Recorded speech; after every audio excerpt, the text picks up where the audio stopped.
This is bandit country. Shoot everything that moves. Smoke! They're going A upper, A upper.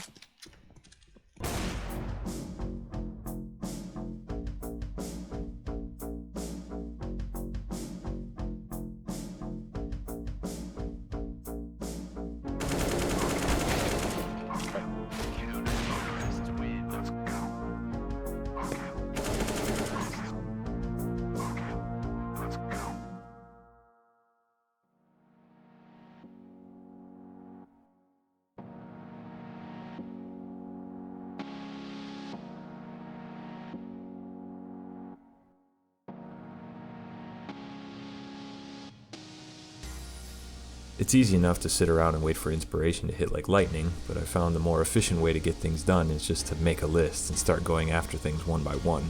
After my last video, I wasn't sure when, if ever, I'd get back to work on Epitaph, but breaking things down like this made it a lot easier to approach everything that needed work and actually make progress on it. Most areas went from very bare bones blockouts to more detailed and unique locations that I think fit the theme pretty well. The changes were more dramatic in some areas as opposed to others, but overall at least the map was finally in a playable state. Much like earlier iterations of Epitaph, there's a two-layered approach to the layout.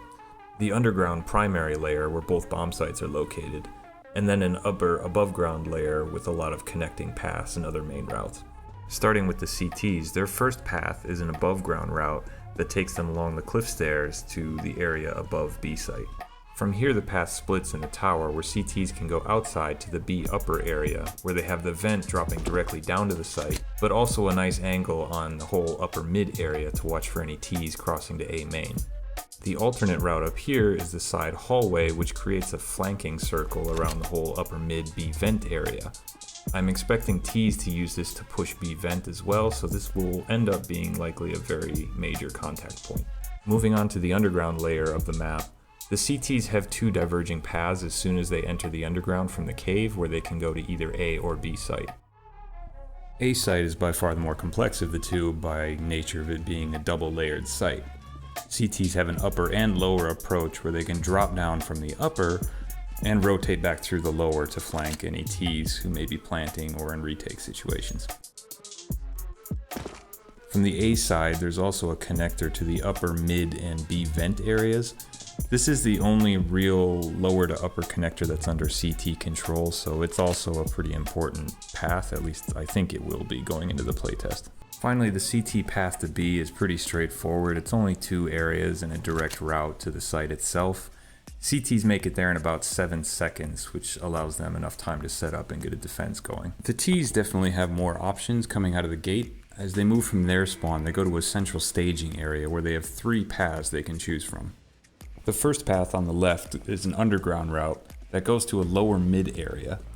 This area then splits into A and B routes respectively. The A more of a direct A main approach, albeit on the lower side of the map. The B route from this area goes around the site and ends up coming out of a hallway near the stairs where CTs will set up as they first enter B. The second route is an upper path. From here, Ts can either go to the B vent area through the hallway or down upper mid, but the main purpose of this is for Ts to be able to go to the A main, which takes them onto the upper part of the site. A, again, is a 2-layered site, so I put a skill jump on the side for Ts to be able to cross over to CT part of upper. In theory, this isn't too difficult of an airstrafe to get across, although sometimes it will take a few tries. There is a path from the lower part of the site back to upper, but it is a bit janky at the moment, so I think this is something that'll have to be improved in later versions. The third and final T route goes directly to B site, where they have the option of either dropping down to a destructible wall path onto the site, or using the main archway entrance. I'm trying to incorporate as many flanking circles as I can, which is why Ts have the option to rotate back through the secret path, even if they miss the drop further up the stairs. After all that work, I was happy with how the map turned out. There were obviously a lot of changes, and I'm expecting even more in the future, but going from what I thought was a largely unworkable draft to a playtestable map was a big accomplishment for me. The only thing left to do at this point was to actually get people playing on it. It's if you make if you make a layout that's not Foursquare, it's gonna take a lot more time to make it good. But when you make it good, it's gonna feel so much more unique than most maps. I feel like that's the sites are the hardest part about it right now. The routes don't seem bad. Yeah, the routing is fine. The timings are mostly fine.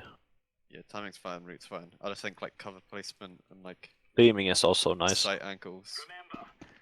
Overlooking any other minor issues, that last bit of feedback I hope really sums up where the map is right now. The main issues at this point really are cover on the sites themselves and the connections for CTs in between the two sites. This is by no means a final version of the map, but keeping those big issues in mind is going to make it a lot easier to attack this and improve it going forward. Talking about going forward though, I run into the problem I mentioned in my last video. Source 2 is coming this year. In a month, in a week, I don't know, but it'll be here eventually. With that release coming so quickly, I don't see much point in continuing work on Epitaph in the Source 1 engine. That doesn't mean in any sense that the map is dead on arrival, just that I'll get to take a little pause before continuing working on it in Hammer 2. And maybe even to reflect a little. I mean, at this point, CS Source came out almost 20 years ago, and not to date myself, but I was a teenager when that happened. Back in those days, I played exclusively on CS Office for some god-awful reason, and I booted it up again recently just to see how it was, and it was more or less the same, albeit a little more chaotic than I remembered. I don't really know how the move to Source 2 is going to affect the game on a personal level for me, but if history is any indication, I'm pretty sure I'm going to stick around with it. I know I said this last time, but there's probably going to be a bit of a break in between my next devlog, taking time to learn the new tools and then improving on all the feedback from this last playtest, but yeah, I'll be back in the next one.